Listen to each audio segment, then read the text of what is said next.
সন্দেশখালিতে যাওয়ার পথে ভোজের হাটেই অ্যারেস্ট করা হয়েছিল প্রাক্তন প্রধান বিচারপতিকে। হাইকোর্টের প্রাক্তন প্রধান বিচারপতি সহ স্বেচ্ছাসেবী সংস্থার একাধিক কর্তাকে অ্যারেস্ট করার সংক্রান্ত মামলা এবার কলকাতা হাইকোর্টের বিচারপতিদের এজলাসে। সন্দেশখালি যেতে চেয়েছিলেন হাইকোর্টের অবসরপ্রাপ্ত প্রাক্তন বিচারপতি, সঙ্গে ছিলেন আইনজীবীরা, সঙ্গে ছিলেন স্বেচ্ছাসেবী সংস্থার একাধিক প্রথম সারির কর্তারা। সেদিন 144 ধারা থাকায় সন্দেশখালি যাওয়ার পথে ভোজের হাটে তাদের গ্রেপ্তার করা হয়।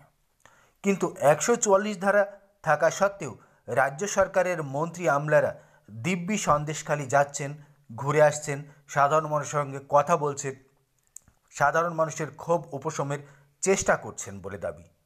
কিন্তু স্বেচ্ছাসেবী সংস্থার কর্মী, সবথেকে বড় কথা হলো হাইকোর্টের প্রাক্তন প্রধান বিচারপতি তিনি সন্দেশখালি যেতে চাইলে তাকে আটকে দেওয়া হয়, যেখানে রাজ্যের নেতা মন্ত্রীরা অহরহ সন্দেশখালি যাচ্ছেন আর আসছেন।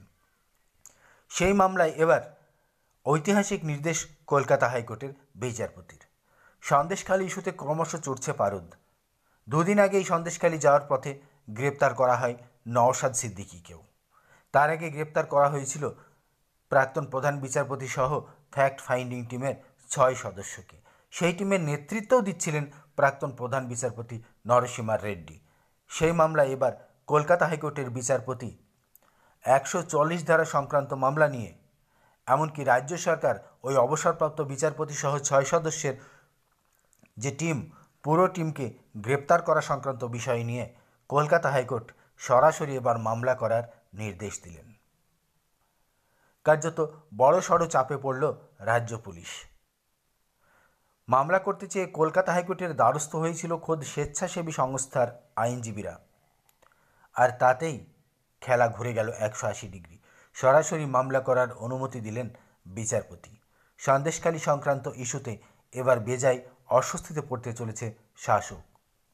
আরও চাপে পড়তে চলেছে রাজ্য পুলিশও, কারণ শাসক সবসময় সন্দেশখালি যাতায়াত করছেন, বিরোধীরা যেতে পারছেন না, তার জন্য কলকাতা হাইকোর্টের অনুমতি নিচ্ছেন।